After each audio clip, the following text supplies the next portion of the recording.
Okay, welcome. We are live on the final day of the International TDeFi Pitch and Demo Week. We are truly excited and looking forward to this final session to see some of these amazing pitches and projects that we've had the fortunate opportunity to see this week.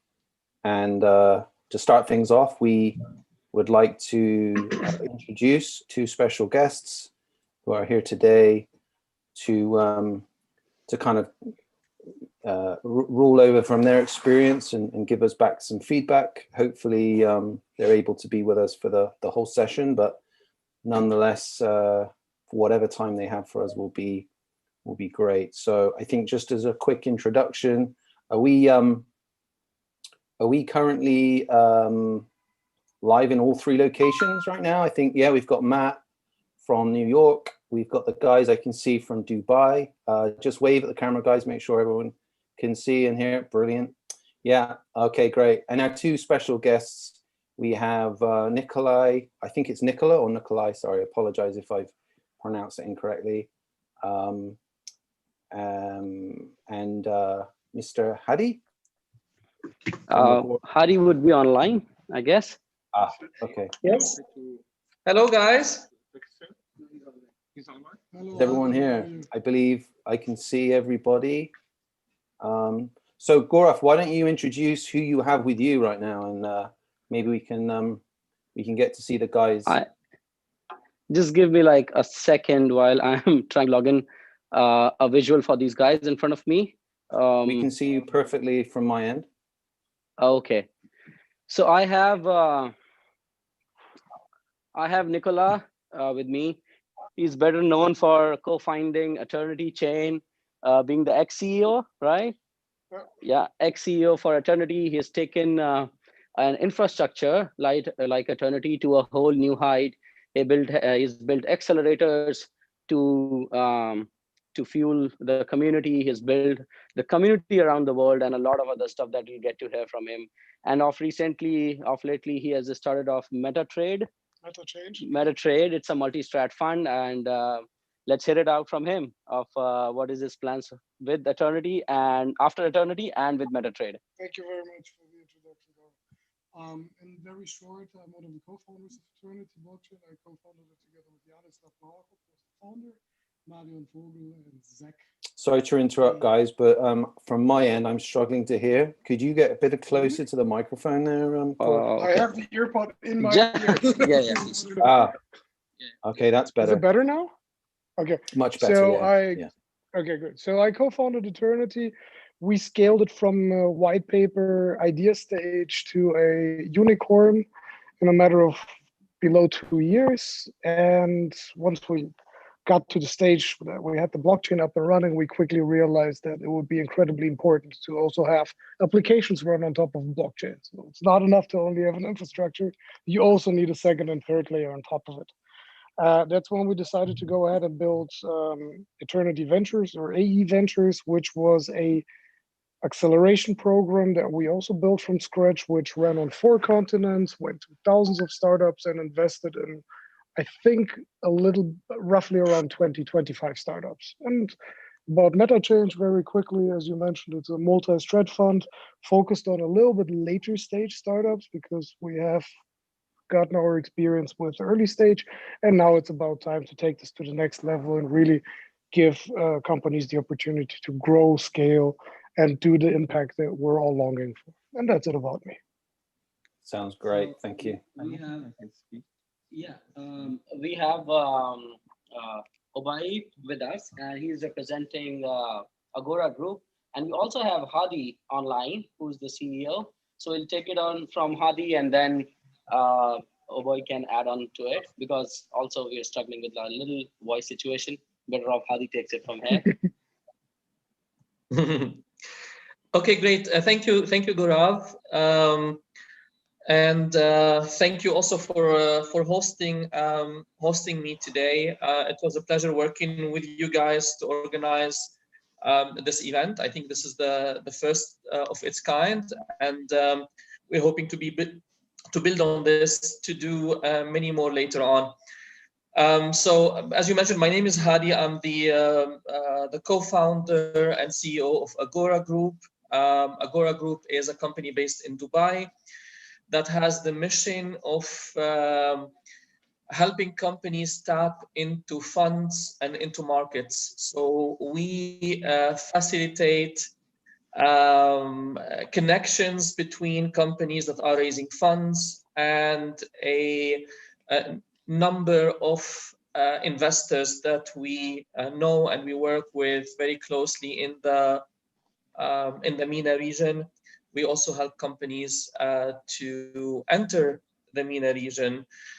We do this usually by the platform that we use in order to achieve this mission is usually live events. So we organize a series of events throughout the years in different industries where the focus is the same. We have investors and companies that are raising funds meet face to face through a series of pre-arranged meetings that helps them conduct businesses. So basically, this is what we do. We are also we work a lot in the blockchain space. We are the owner of the Global Blockchain Congress, which is an event that is aimed at helping blockchain startups and blockchain companies raise funds. And we're organizing the 6th edition of this event on February 9th in Dubai. And we're also launching the first event in the MENA region targeting DeFi called the Global DeFi Congress on February 10th. So that's basically it. Thank you very much for the intro.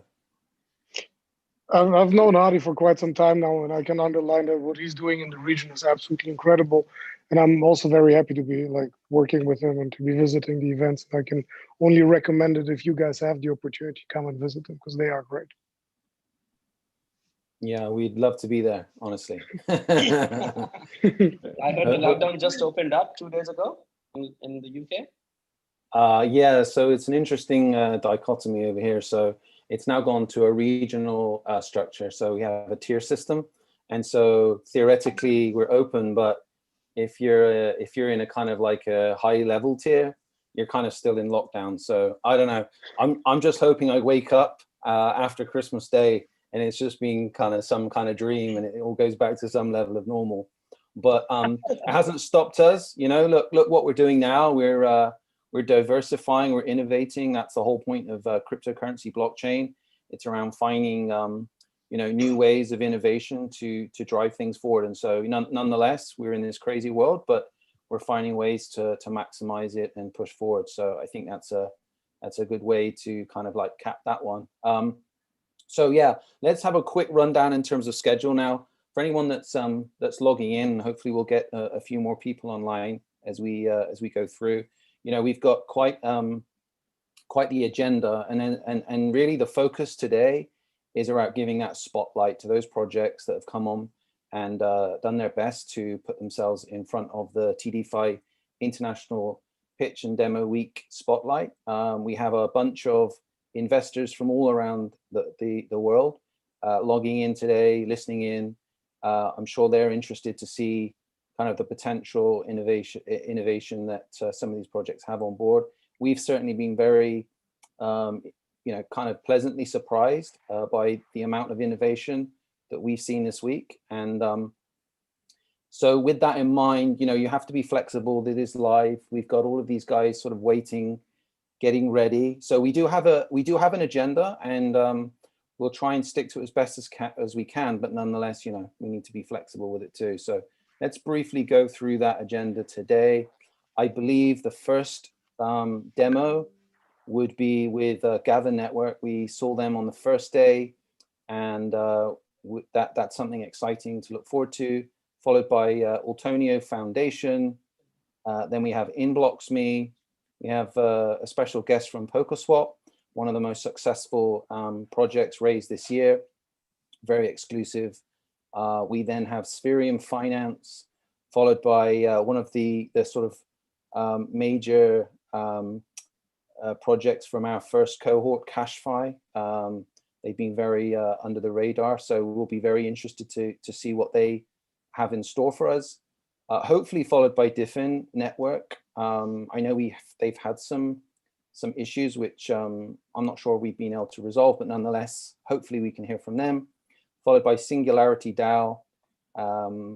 That's a project that's been kind of been around a little bit, and we've been very interested to see how they've innovated over the last couple of years. And then finishing up, possibly we should hopefully hear from HexRO, another very successful derivative type platform with close connections to FTX.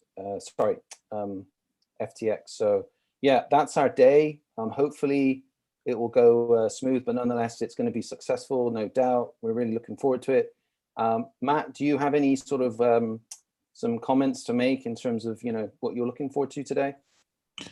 No, I'm just very excited that we've been able to, you know, pull off an event at this scale with having such amazing projects to come and pitch for TDeFi, and having that being supported by some of the biggest projects in the space.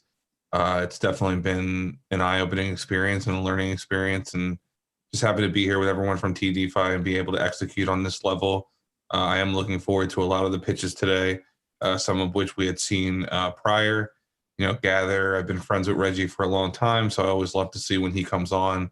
Inblocks Me, I was very excited about. Also want to see some follow-up, see what some of these new projects have to offer.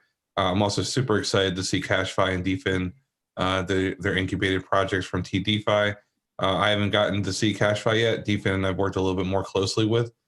Singularity DAO was pretty interesting yesterday. It was nice to see, you know, Ben on the panel at the end of the day.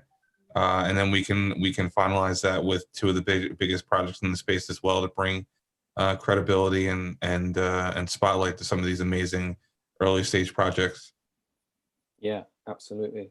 Right, so we have Nicola with us. Has he had a chance to introduce himself, or am I kind of... Obviously.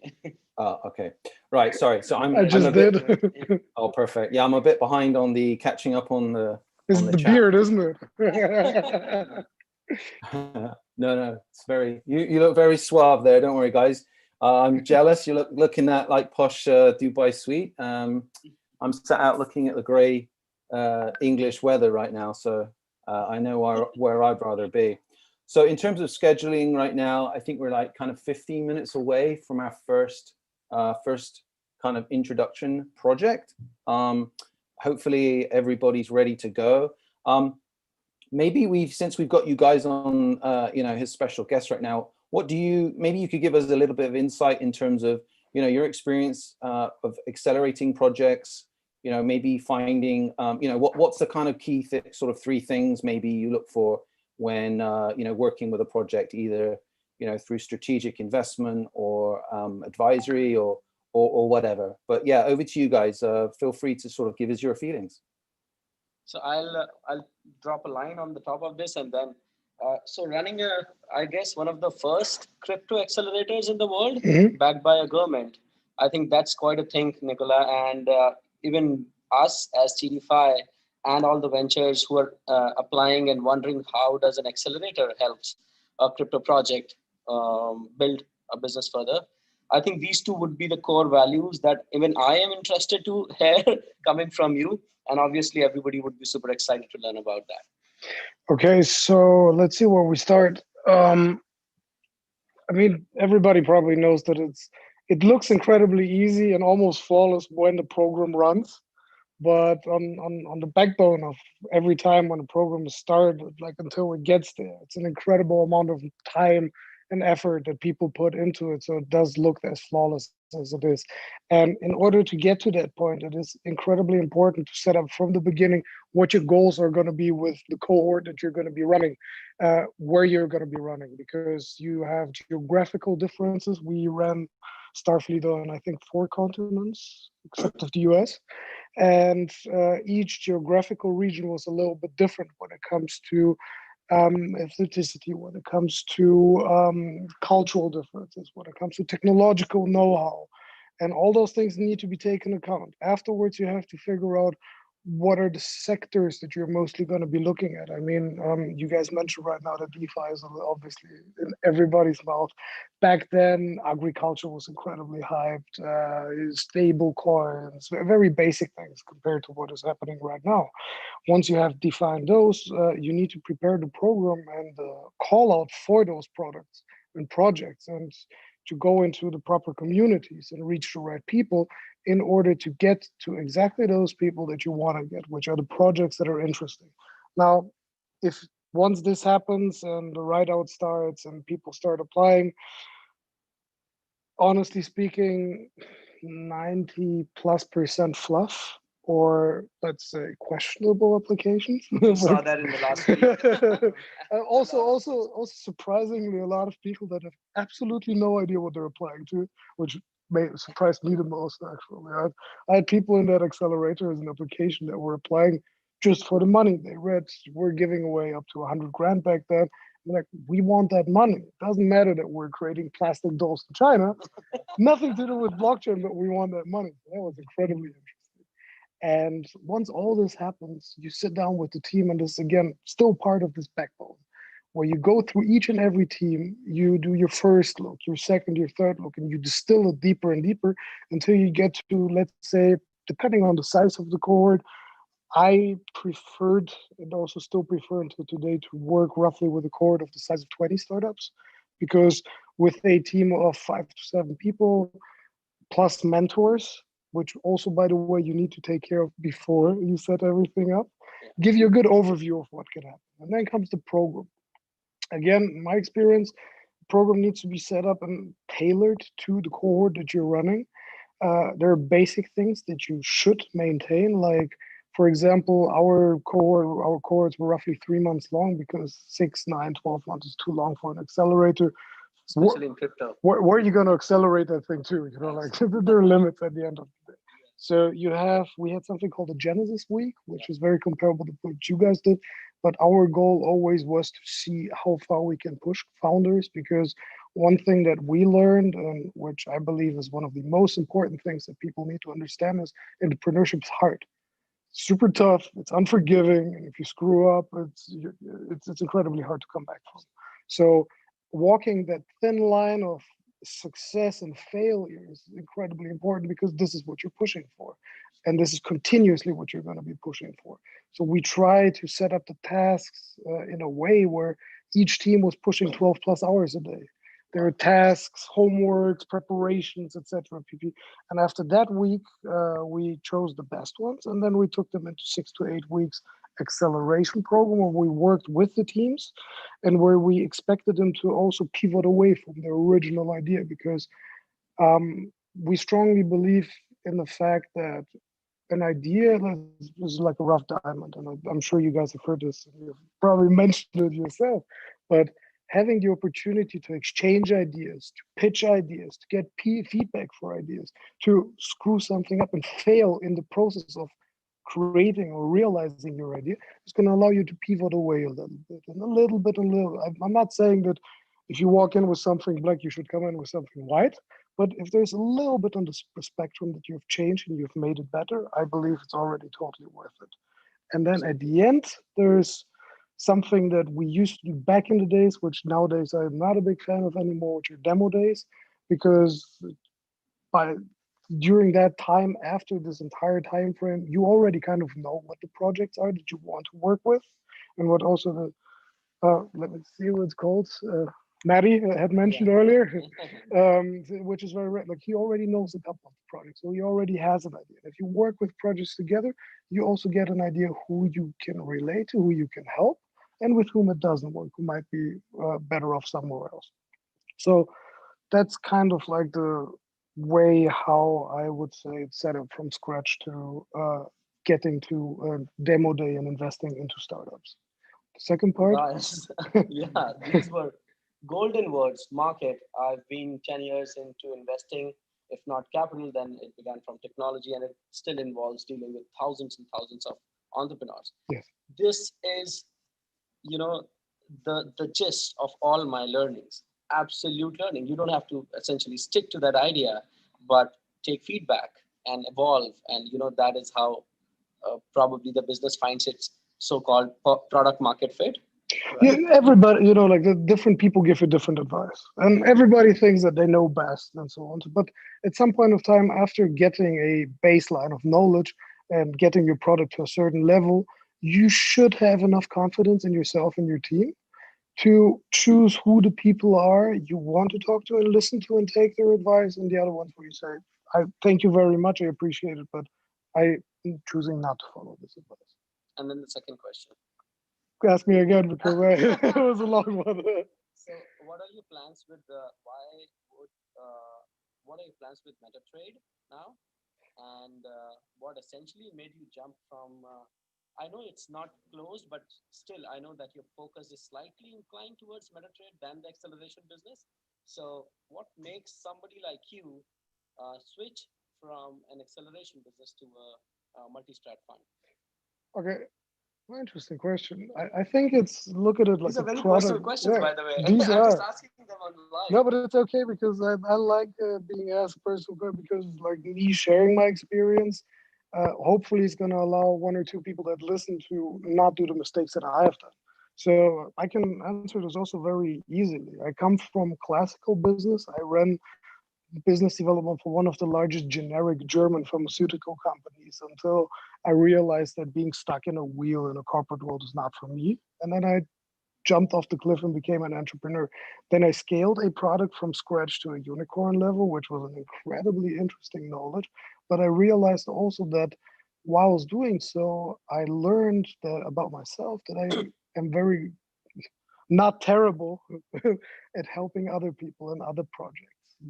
This came along very nicely with the acceleration program, where we got all the experience we needed when it comes to running acceleration programs, looking at projects in a technical, financial, and team way, and product way, obviously, writing the entire term sheets and doing the entire negotiation of the deal structure, and then executing this deal structure. And due to the fact that Starfleet in itself and its original idea was focused on eternity blockchain, and it was not an agnostic program, at some point of time, I saw this as a limitation to the idea of accelerating blockchain projects, because I do believe that products should be able to choose which infrastructure to use, and they should choose it on the merits of what is going to be most useful for them. And from there on, the idea was born to create an agnostic program. This went over the idea of a venture studio, but this is still a little bit of a shaky concept for a lot of people. And this is how then we went into this, how this pivoted away. See, this is real life, actually, what happened. This pivoted away into a classical fund structure, spiced up with 2-3 buckets of different things, like a little bit of hedging, a little bit of discounting, and then the main part VC. And then the idea of this is to take this to the next level and push frontier tech in general, because I do believe that blockchain technology is an incredibly good fit for underlying technology, but I also believe, which can be used universally, but I also believe that there is a lot of products that do not need blockchain. It's not the answer to everything. All right, so great stuff. Okay, I think we lost Goraz's feed for just a second. If one of the tech guys can maybe let him know that. Okay, so yeah, I mean, while we're waiting for those guys to come back online, it's interesting to hear from somebody who's had a lot of experience in the traditional space. Myself included. I've worked in the fund management background and entrepreneur space myself, and it's interesting to hear that some of the, despite the fact we're in this new innovation phase with crypto and blockchain, some of the old school rules that still apply in terms of research, doing that analysis on these projects, and then really finding those kind of alignments with the people you're working for. I think that's important, Matt. And we've got Hadi over here. Hadi, we've not heard much from you yet. Maybe you could absolutely, that is where we were taking the questions to. Yeah, over to you, Hadi. We've got around I think about 15 minutes until we go with our first pitch. So yeah, let's go to Hadi and see what you have to say. Okay, sure. What I wanted to speak about is a little bit, the investment ecosystem a little bit in the MENA region, and specifically in Dubai. This is where most of our clients usually come to us for help. They want to understand a little bit who are the investors in this region, what kind of investments they do, what is it that what makes them tick, basically. Is it the same as the startup ecosystem in the States, or is it the same as Europe, or does it have its own kind of rules and regulations? And to be honest with you, if you look back at the startup ecosystem here in the region, it is much younger than anywhere else in the world. I mean, if you look at the number of startups, the number of funding for technology startups in this region 5 or 6 years ago, it was extremely small and almost non-existent. The MENA region, is very heavily reliant on natural resources like oil and gas. And the major economies in the region are driven by government expenditures on huge projects. So usually the investment concentrated in the area on traditional investment vehicles like infrastructure and tourism and real estate, of course, being a huge part. And because of the very rapid expansion that countries like the United Arab Emirates have gone through lately, there has been a lot of money poured into infrastructure, building better airports, building better ports, building better roads, building better rails, in order for the infrastructure to be there to facilitate international trade. And to be honest with you, the success of the regional hubs like Dubai, for example, in transforming itself from a very traditional industry to a very innovative industry has prompted a lot of rethinking about where investment should be going in the future. So basically, in the last 5 years or so, we started seeing a lot more interest, both from the government perspective and from investors, into technology. How are we going to make sure that we bring the best and the brightest here to the region? How are we going to ensure that they have enough the cash resources, the investment resources needed to succeed? And if you look at the startup ecosystem and the technology startups in the region, in the MENA region in general, you will be surprised. I was surprised myself to know that, for example, in 2020, we don't have the entire figure for 2020 yet. So we have so far the amount of investment done in the first half of the year. So the first half of 2020. And if we look at the investment that were done in the first half of 2020, they equal around 95% of the total investment in technology startups in 2019. Most of us were expecting a dip, or that 2020 is going to be very, very small in comparison to previous year. But to be honest with you, the numbers are paint a completely different picture. So far, there has been around $600-700 million invested in technology startups in the MENA region in 2020. This is up to June 2020. Around 659 million, if I want to be a little bit more precise.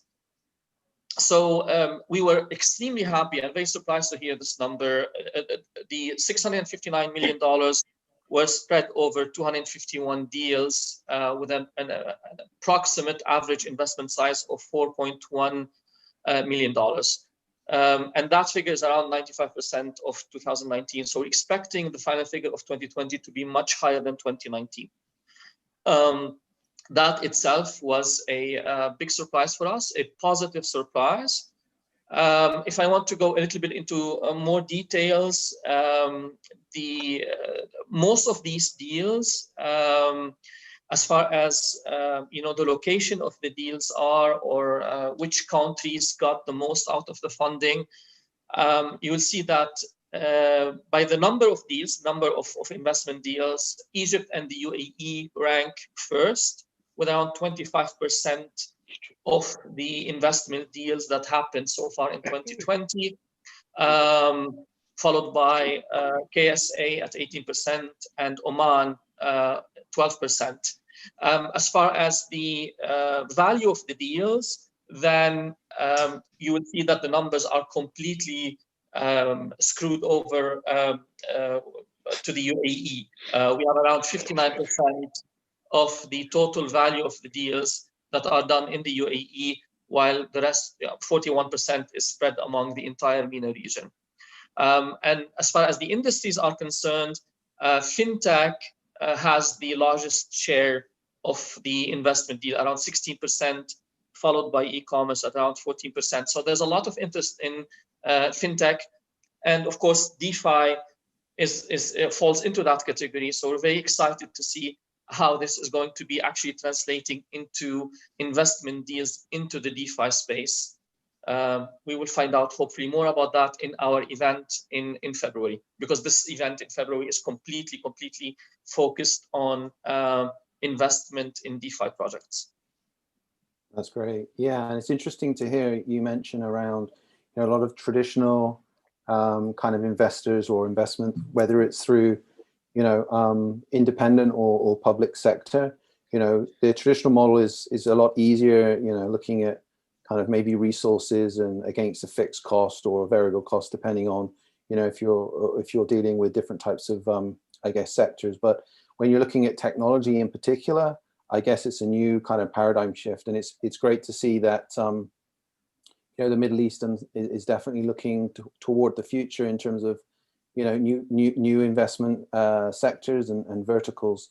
So with that in mind, and you mentioned obviously 2020, I mean, no one could have predicted, apart from maybe Nostradamus, but he's not been around for a while. So no one could have seen 2020 sort of panning out the way it has.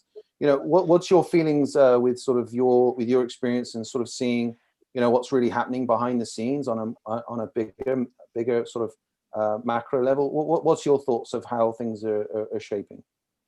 Okay, so I mean, the atmosphere right now is much more positive than it was 3 months ago. Let's put it this way. With the vaccine just being around the corner, there's now, of course, there's the logistic challenge of getting the vaccine to the people that they need it, and in time for things to start picking up again. But definitely, from a blockchain perspective, the last half of this year has been extremely positive, driven by the surge of Bitcoin and Ether and so on. So the industry in general is very bullish. The investment atmosphere in the UAE in particular and in the Arab world is also extremely positive. As I mentioned, those figures that were recorded up to the first half of the year have been very positive, and we were really happy to learn about the number of deals that took place, and also the average size of the deals, because even the average size of the deal has seen a big jump from previous years. I anticipate, we haven't seen those numbers yet, I anticipate that the second half of the year would be even better, because to be honest with you, the first half of the year have seen an extreme shutdown of economic activities all over the region. Dubai, for example, imposed a lockdown that started in March, and it started to get relaxed a little bit at the beginning of September. Agora, as I mentioned, does a lot of live events. So we were able to do an actual live event on September 29th of this year. And it was the first physical event done by a private company in Dubai since the lockdown of March. So we were the first to do a live event in Dubai after they opened up the market again. And that was in the blockchain space. It was the 5th edition of our Global Blockchain Congress. We had fewer fewer sponsors, fewer projects coming to the event than usual. Almost none from the States, which is usually a big, geography for us. We had most of the project came from Europe. Right now, while preparing for our February event, there's a lot of interest from the States. We have already, projects confirmed on board coming from the US. So I think, things are going to be gradually opening up.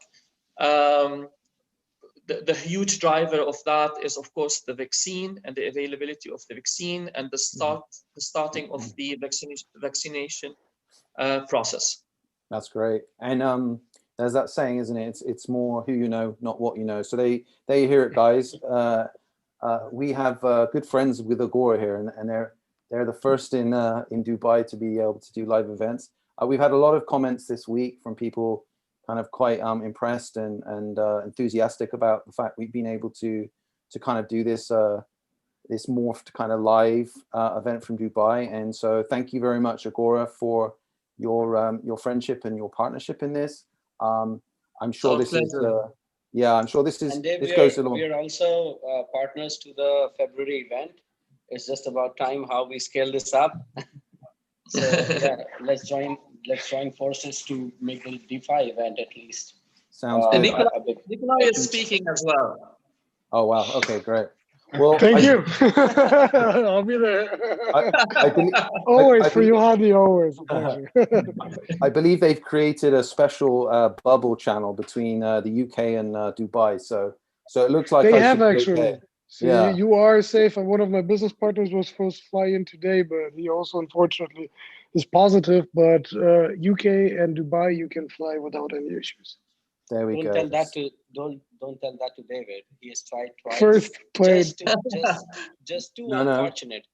Yeah, it was obviously meant to be that I was doing this remotely this time, but I'm pretty sure next time I'll be sat on the couch next to you guys. Don't worry about that.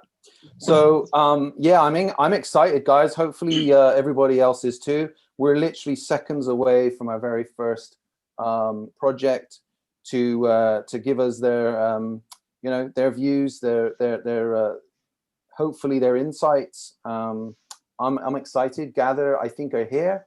So guys, are we doing a separate stream for this? I just want to clarify on the technical side of things, or are we shooting straight through?